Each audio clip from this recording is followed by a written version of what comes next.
Taranja kickboxing kosa indray dia Hotanterahana amin'ny voalohan'ny volana Jona izao ny fiadiana ny tompondakan'ny Ligin'Analamanga eo amin'izany taranja kickboxing izany ho an'ny sokajy A sy ny sokajy B izany klasy A na klasy B maromarina kokoa dia hiatrika izany faninanana izany. Araka ny lambaran'ny filohan'ny Ligin'Analamanga dia ireo sangany rehetra dia handray anjara avokoa amin'ny ity fifaninanana ity. Ny tena fandehan'izy io dia amin'ny dimanche 1er juillet zany ny alahady 1er juillet eo amin'ny gymnase Akorondrano.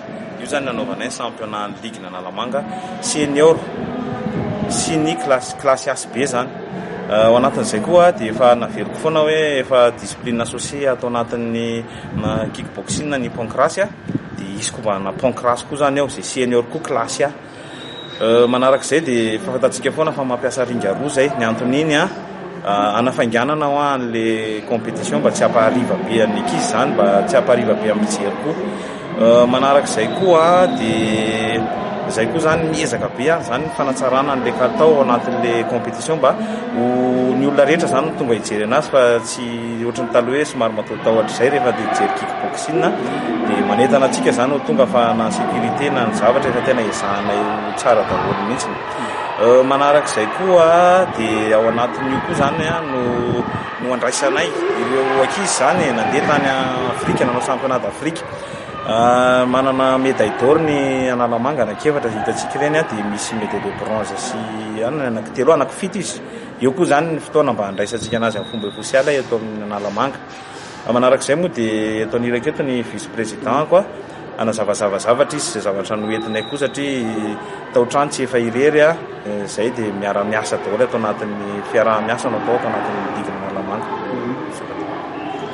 Ho an'ny vice président fanatanterahana ny faninanana lehibe ohatr'izao dia misy ny mpiara-miombonantoka aiza ho aiza ny fanatanterahana zany ho an'ny Ligin'Analamanga. Misaotra nametraka an'ilay fanontaniana. Tamin'ny conférence de presse nataonay farany moa dia za zany ny andraikitra ao anatin'ny Ligin'Analamanga dia chargé resaka relation internationale.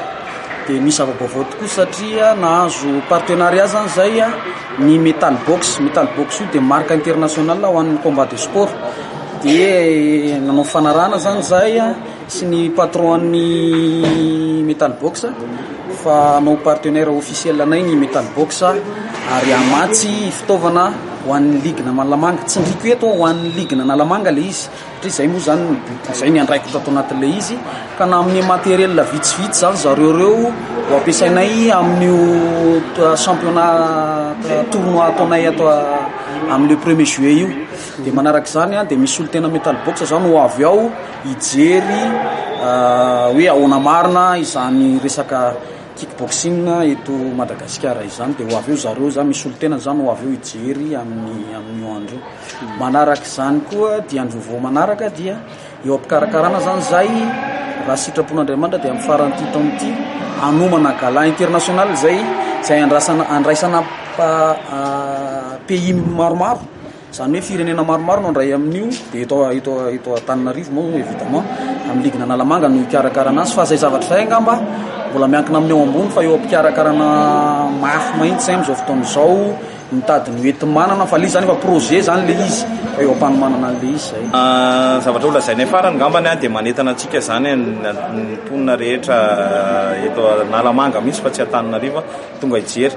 Mahafinaritra mijery an'izany combat araka le lazaiko reny hoe tsika diady any satria raha ery amin'ny ary amin'ny bus ery ro misy miady mitangorona tsika tsy tiatsika ve nijery an'izany hoe combat mandeha misy règle zany. Dia tonga avy daholo ny fidirana dia efa tena atao mora dia mora 3,000 ariary fotsiny.